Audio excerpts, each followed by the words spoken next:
Good afternoon.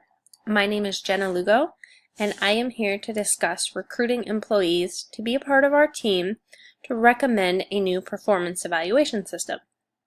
As you all know, our current system is outdated and greatly reduces employee morale. In order to assist us in recommending a new performance evaluation system, we must build an effective team. Building a team consists of trust. The team members must trust each other. If there is not trust in a team, the team will not work. Goals are also a very important piece of building a team. Team members must have a common goal in mind to work towards. Decisions. All team members must work together to come up with decisions, make decisions, the right decisions for our performance evaluation system. Each team member must also have their own responsibilities. The team must stay motivated and keep each other motivated to reach their end goal. Each team member must have their own unique strengths to bring towards the team. The team members must also be committed to the project. The team design is also another important piece. Lee Thompson said that team design is more important than a good leader. A good team consists of diverse individuals. These diversities can be social, informational, male and female, or cultural and ethnic diversities. We must also have a wide array of experience and abilities from each member on the team. These abilities can be technical or functional, task management, or personal skills. Depending what the end goal is, task management, personal skills, and technical skills are all very important pieces. The members on the team can also be internal members or external members. Internal members must have skill sets that represent the project in mind. External members can also be a great resource as they have different ideas and skill sets to bring into the team. Along with the design of the team, each team member must have a role and a responsibility. There should be an organizer or an advisor for the team. This individual keeps the team on track and suggests the next steps. There should be a doer or a worker bee. This individual gets assignments done and likes when others do as well. A challenger keeps the team thinking. They are the positive critic. The innovator has new ideas. They are the creator. The team builder is the mediator. They deal with conflict. And finally, the connector. They are the spokesperson for the group, also known as a gatekeeper. They are the resource coordinator. Each team member plays a large role in the team to create the end results. The team builder is the one who deals with conflict. Therefore, when group conflict arises, it is their job to intervene between team members. If conflict arises, the team should regroup when the project goes astray and try to start over again. The mediator also assists team members in compromising.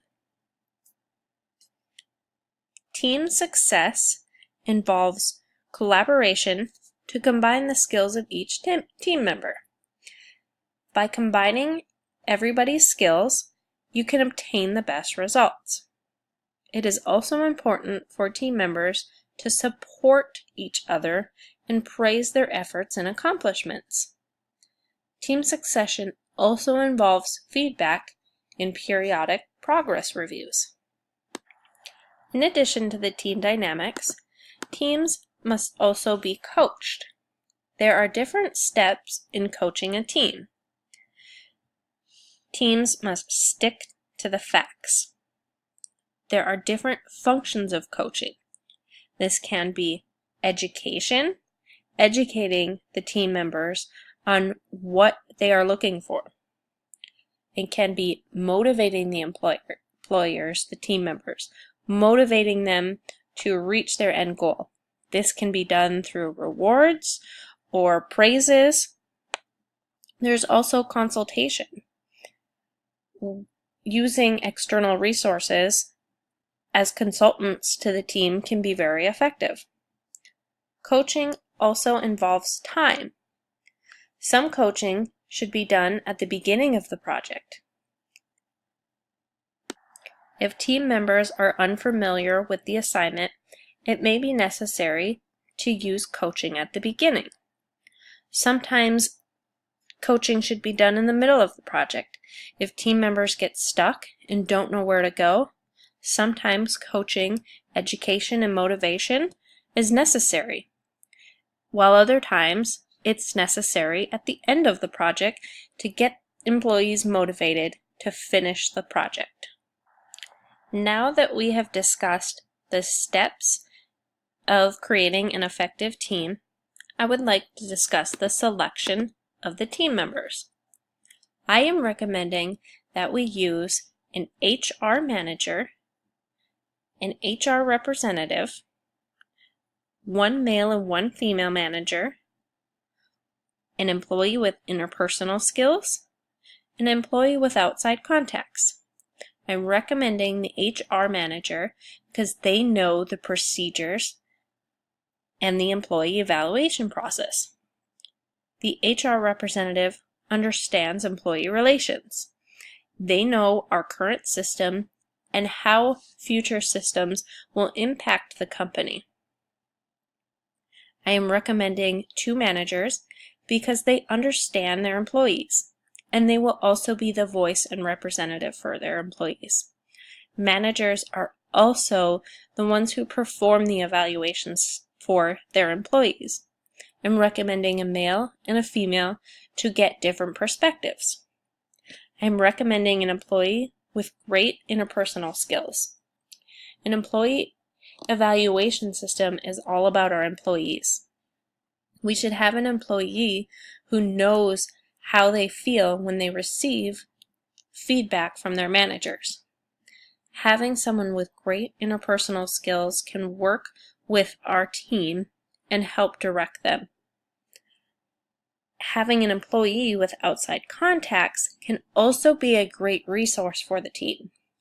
This member can coordinate different ideas, also help to keep the team motivated. In addition, I am recommending, if possible, that we use a more diverse employees. This can be different cultural aspects, race, or like mentioned before, male and female. Getting different perspectives can create a great team. I feel that these individuals can help us come together and create a solid team to help us recommend a performance evaluation system. I hope you all have enjoyed this presentation, and please let me know if you have any questions. Thank you.